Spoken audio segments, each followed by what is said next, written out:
Well, first off, I'd like to congratulate San Diego State on a great year, great run through the tournament. They have an excellent team. They're extremely well coached, and they have a very young team. And I expect them to be back in an NCAA Regional next year. I think it's the tip of the iceberg for that program. They're on the way up, and much congratulations to San Diego State. Rich, if you guys are going to, keep going, you're going to need pitching performances like you've gotten here recently, like you got today, right? It's awesome, Kevin. If. Little word, big meaning, right? Right. Yeah. But you know what, Kevin? I mean, that's been us all year. Somebody has stepped up and done, just amazing things. You look back at Troy Conyers, obviously in the WCC championship game. You looked at Dylan Covey today, and all that he's been through, and to come out on the biggest stage and to throw a gem, like that. So we've been down most of the year in most games. We've been in a loser's bracket, punched in the gut opening weekend. But this group is as resilient as I've ever been around. And whoever we put on the mound tomorrow is going to game it. So. Rich had that fifth inning feel. Getting 5 runs and just kind of, settle this guy, get these guys going, get something going. Well, it was great. I think, we were helped by a couple miscues. But that's college baseball. Yesterday that happened to us. That was 6 runs in 1 inning. Today it was 5 runs in 1 inning for us. Up at the Stockton, it's another 5. Hey, those of us who have been around college baseball enough know that no lead is safe, and a big inning can happen in the blink of an eye. Dylan, you went much further than you'd gone this year. Let's start at the beginning of the day. What were you thinking going in? You knew what you had to do, I assume. Yeah, I started the first game of the season against San Diego State and kind of got touched up a little bit. So me and TK just talked before the game and came up with a game plan, and it seemed to work today. So, as long as I was executing my pitches and throwing strikes, it was working out for me. Beyond your breaking ball for strikes and working the outer side of the plate, what was the game plan? It was just to keep mixing it up. A lot of their guys, they have a kind of an interesting game plan. They work to pull, but then they can touch that outside fastball. So it was just, nothing could be over the middle of the plate, and the off speed had to be just dirty as they could be. So I guess that was it. Why was it today? I've just been working on it. The last few weeks, I've been throwing bullpens, working on it with TK and Austin. So, just repetition. Dylan, did you notice that the Coach Hill got the bullpen up in the 3rd inning? Did you notice that at all out of the corner of your eye when you're out there? I noticed. What were the thoughts going through your head, and how big was it for you to get out of that inning? I wasn't really thinking about, oh no, or anything like that. I was just going to go after the hitter and, keep throwing how I was throwing. And, it was huge. I think they scored. They got one that inning, make it 2-0. Yeah, this whole year for me is trying to, avoiding that big inning, and I did that today. So. Austin, can you take us through your at-bat in the 5th? Obviously a big at-bat for you, 2 RBIs. Can you take us through what's going through your mind when you're up there? Right, well, all the pressure was on him. He had to come to me. I was just looking for one pitch. He threw me a good one the first pitch of the at-bat, and I fouled it off.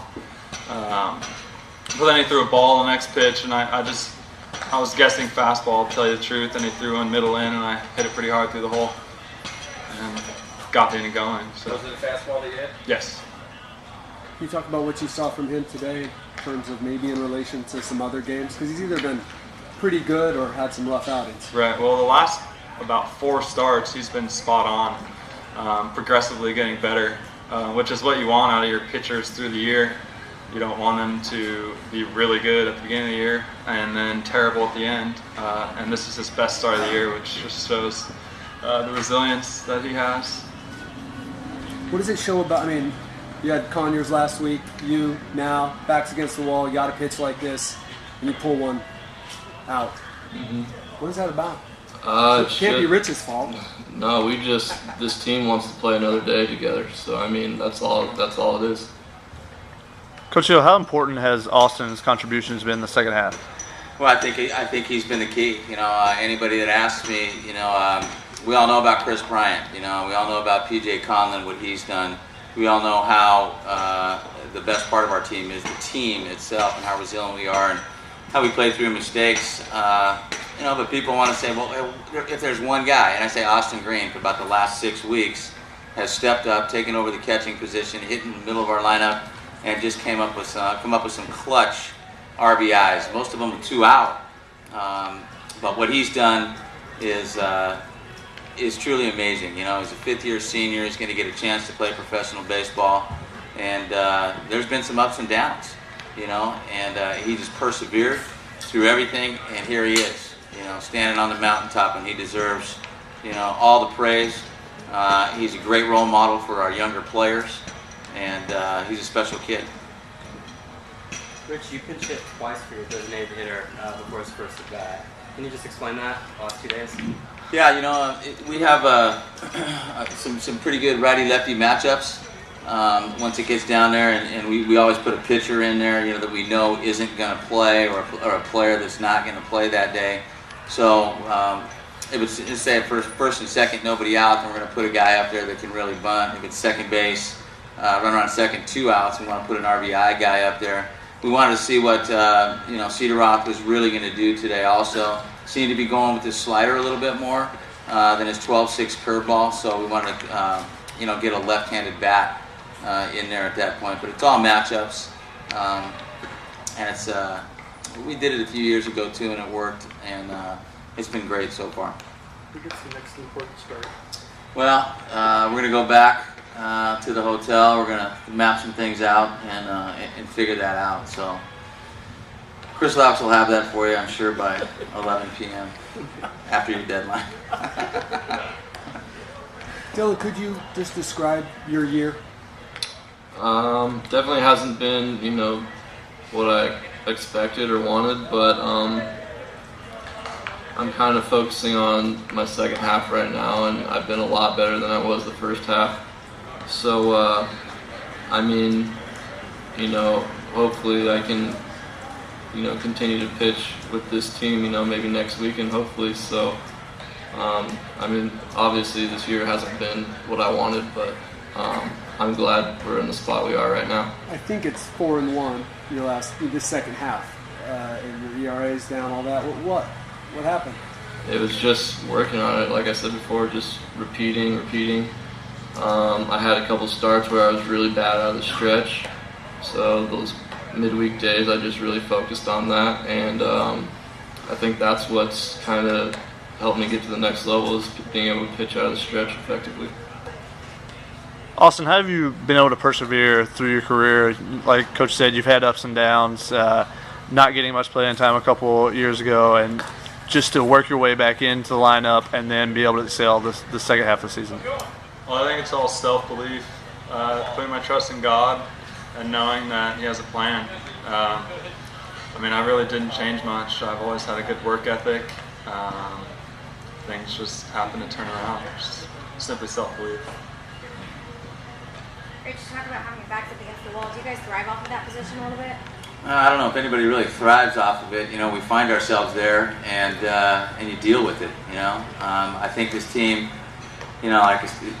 we try to take the approach that when we come to the ballpark, the other team in the dugout thinks we won the day before. We're loose, we're relaxed, we're confident. And I asked the team today, I said, I know we're those 3 things, but are you hungry? And about 3 guys said, starving. And that was pretty cool. Up at Stockton, like I said, backs are against the wall. Elimination game. We're going to wear these camo jerseys, for the rest of the tournament. Whenever we're in an elimination game, we're going to lace up our boots, and it pays to be a winner, So, it brings out the best. And like Dylan said, Abby, I think that they just want to keep playing. And we made that decision. They made that decision, really, about a month ago. Maybe 6 weeks against that San Francisco team on that Saturday night. So we're just going to do it for each other, And when you have that, when the peer group decides and they push each other and they challenge each other, then it becomes special. It's not like the teacher, motivating, or the boss, of your company motivating, or the coach, or your parent. It's the peer group wanting to do something, and that's when special things happen. Austin, you're moving on. Your thoughts on sending San Diego State home? I mean, it's awesome. I mean, there's a little in-town rivalry that we have going on, and it feels great that we got them at the end of the year. Like I was talking about Dylan, it's much better to beat them at the end than it is at the beginning, because nobody remembers that. We're going to remember this win right here and now. So.